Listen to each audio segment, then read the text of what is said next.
This is a recording for the last section in the probability section, 11.8, and it's called expected value. Expected value is a mathematical way to use probabilities to determine what to expect in various situations over the long run.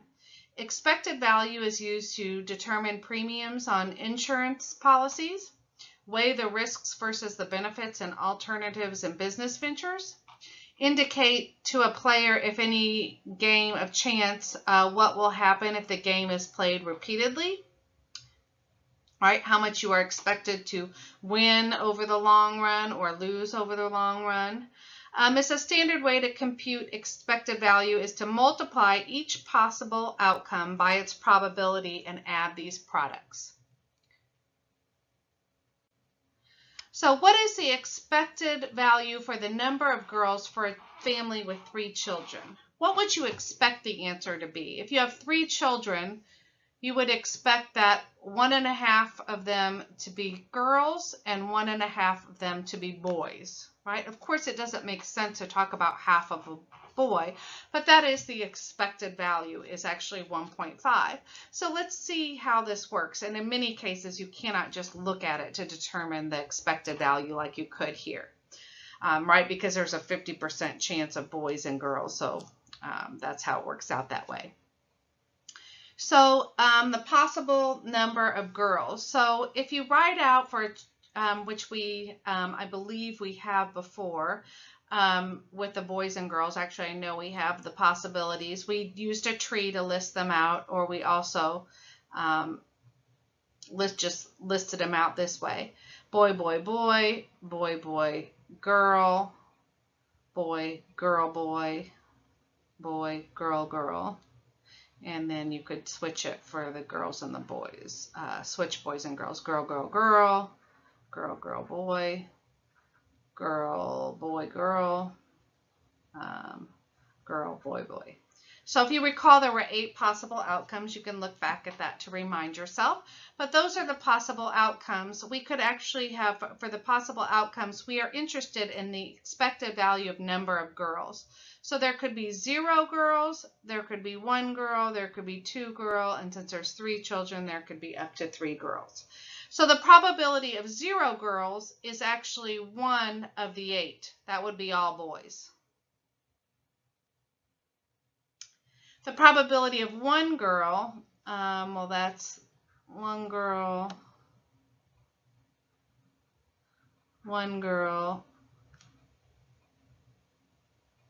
and this one, that's 1 girl.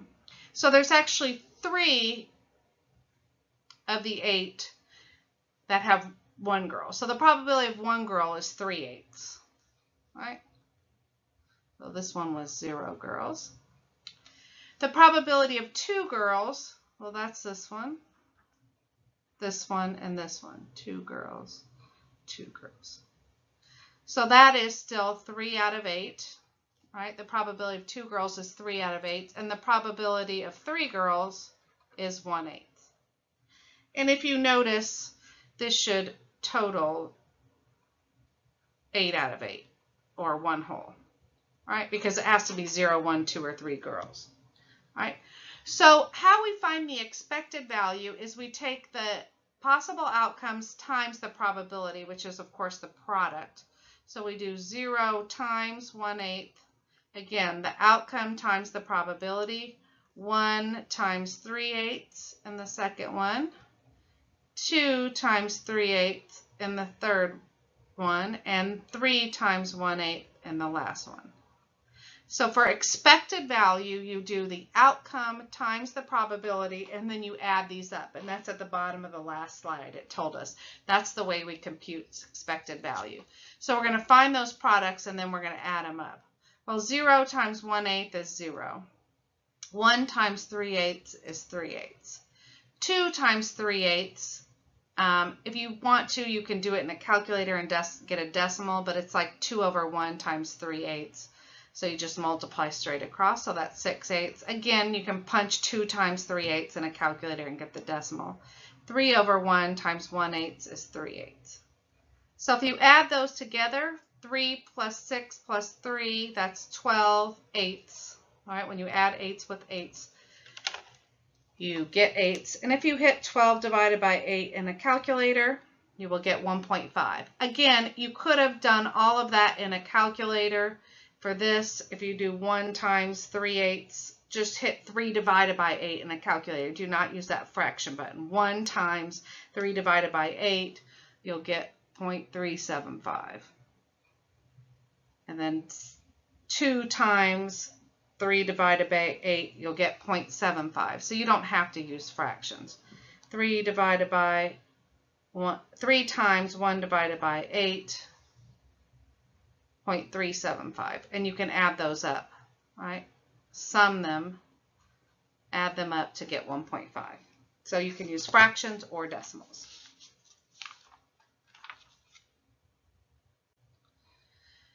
An automobile insurance company has determined that the probability for various claim amounts to the nearest 2,000 for drivers aged 16 through 21 are as shown in the table. Calculate the expected value and describe what this means in terms of practical terms. So you can see that a high probability is of having a $0 claim. So most people are not going to make a claim. So that's 70% chance of having 0 as the claim. And then you can see the amount trickles down. So when I kind of look at this, I make the expected value it's going to be somewhere maybe around 800, 1,000, something like that, because most people are going to have a 0 claim. All right, but you would not want to, so when you find the expected claim, right, you want to make sure that you charge more than that, right? So that's how insurance companies will use the expected value. So the amount times the probability. So we are going to multiply each one of these times that, which I didn't leave space, unfortunately, to do that in the table, so we'll just write it down. Right? For each one, you do the amount times the probability. 2,000 times 0.15 plus 4,000 times 0.08. 6,000 times 0.05, 8,000 times 0.01, plus 10,000 times 0.01. All right, each one, the outcome times the probability, and then you add them up. Again, if you wanted to put the product here and then sum them, it's the same thing as what I have written out. And if you do that, you can do that all in one step in your calculator. 0 times 0.17 plus 2,000 times 0.15. If you have the TI-30X11S, you don't have to do each product separately. I'm just going to do it all in one step.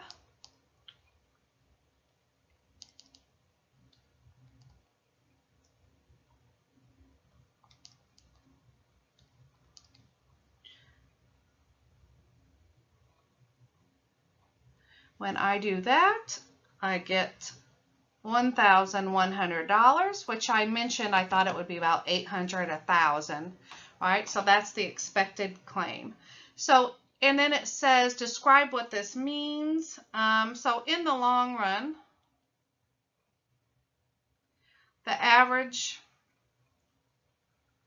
cost of a claim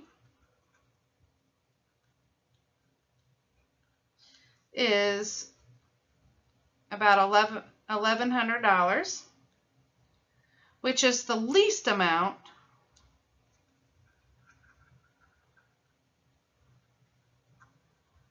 the insurance company would charge. Insurance company should charge to break even. So if they want to make some money, they would charge, of course, more than that, which they do. So that is the expected value is 1,100.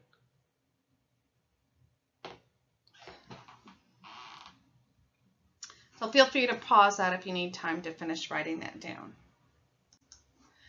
An oil company is considering a site to drill. The profit if oil found is 60 million. The loss if no oil found is 5 million.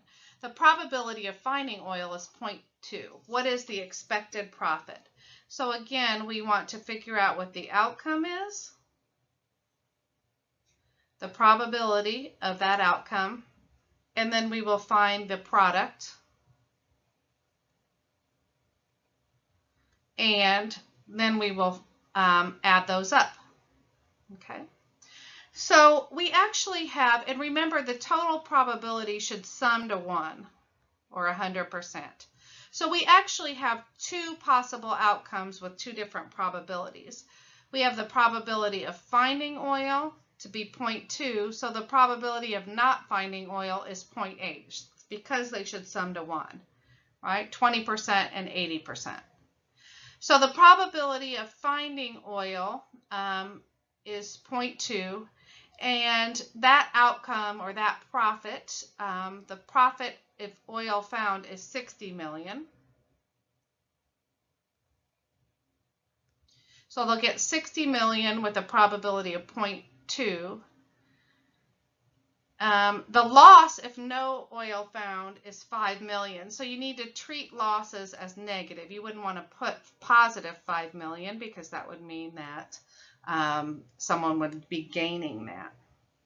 Okay, so 60 million, 0.2 chance, 80% chance or 0.8 chance of losing the 5 million, which would be negative 5 million. So then you just multiply straight across.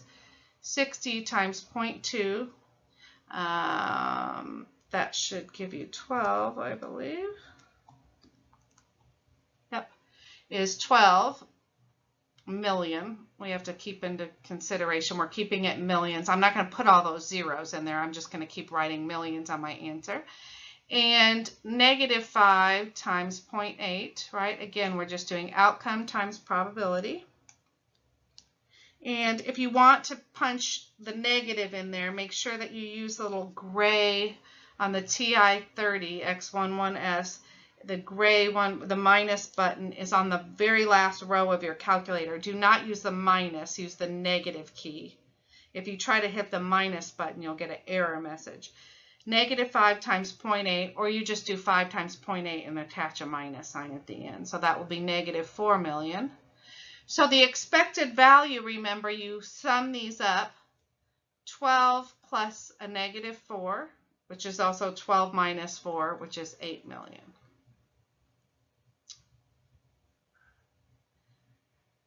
So even though they have an 80% chance of not finding oil, right, they still can plan on being ahead in the long run because the dollar amount on finding oil is so large. So 8 million is the expected profit. Make sure you put million on the end. So expected value and games of chance. To find the expected value of a game, again, we multiply the gain or loss for each possible outcome times its probability and add these products. Same thing we were just doing, but sometimes setting up the chart might be a little more difficult. Find the expected value of betting $1 on a number 20 in roulette, right? So if we get a positive outcome, we expect to gain money. If we get a negative outcome, we expect to lose money. If the ball lands on that number, you are awarded $35 and get to keep the dollar that you paid to play. If the ball lands on any other of the other 37 slots, you are awarded nothing, and the dollar that you bet is collected, so they get to keep the dollar. So we have two outcomes. The ball lands on 20 or the ball doesn't land on 20. So if the ball lands on 20, you actually get $35 is the gain. You get to keep the dollar that you paid to play, but that's not a gain, right? We gain $35. The probability, if you remember that there were a total of 38 slots, right? there were 19 red, or sorry, 18 red, 18 black, and 2 that were green. Orange, where I got that from. So, and it tells us 37 other slots. So there's 38 slots. So there's a probability of landing on 20 is 1 out of the 38 slots. Doesn't land on 20, that's 37 of the 38 slots. So the probability of not landing on not landing on 20 is 37 out of 38, right? But then you will lose the dollar that you paid to play. Right? You're going to gain $35 if it lands on 20. You'll lose your dollar if it doesn't land on 20. But obviously, the probability of not landing on 20 is much larger. So what we do is we find the product over here. You do 35 times 138, and you're going to do -1 times 37 over 38. You're going to find these product, and then you're going to find the sum. You're going to add those together. So you can punch it in your calculator all in one step if you like. 38 times 1 divided by, 35 times 1 divided by 38, right? And then plus a -1 or -1 times 37 divided by 38. So let's do that. 35 times parentheses 1 divided by 38. I'm just going to keep that stored in the calculator. That's 0.92 something. And then I'm going to subtract from that 1 times 37 divided by 38. And if you do that, you should get -0.05. Right, so in this game of chance, you are expected to lose 5 cents since it's negative. Obviously, it would make sense to round to the nearest hundredth since you're talking about money. So again, gain or loss times the probability, and the probabilities should total one whole. 138 plus 37 over 38 is 38 over 38, which is one whole. So we will do one more example. A player pays $3 to play the following game. He rolls a die and receives $7 if he tosses a 6 and $1 for anything else. Find the player's expected net winnings. So again, what we do is we find the outcome, the profit or the loss for these games. We find the probability, and then we are going to find the product. And then we are going to add those together. So we have, he rolls a die. If he tosses a 6, he gets some money. If $7 and $1 for anything else. So we have two probabilities, right? That he gets a 6 is probability of 1 out of 6. Doesn't get 6 is 5/6. These should again total one whole or 6/6. So the probability of getting a 6 is 1/6. The outcome of that, he pays $3 to play, and if he rolls a die, he receives $7. So it says expected net winnings. So so we are actually going to have to subtract off how much he paid to play. He actually only gets $4, right? Because he paid $3 to play, and he wins $7, so he's actually only up $4. And $1 for anything else. So if he has $1, but he has to subtract off the 3 it took to play, so the expected value is of not getting a 6, or sorry, not the expected value, but the profit is actually losing $2. All right? He pays $3 to play, but he only gets $1. All right, so he's actually $2 in the hole. So again, we find the product, $4 times 1/6, negative $2 times 5/6. All right, and you can find those, all right, but then we're going to sum them up. I'm going to do it in one step in my calculator. 4 times parentheses 1 divided by 6, close the parentheses, plus a negative. Remember to use the minus, if you do plus a negative, you have to use that gray negative button. Otherwise, you can just change it to a minus instead of plus a negative. It could just be minus. 2 times parentheses 5 divided by 6, close the parentheses, and you should get negative 1. Right? So you can expect to lose $1. So this might be a game that you play with your roommate, because tell your roommate that to play this, because then he will actually probably owe you money, right? Because he's expected to lose $1.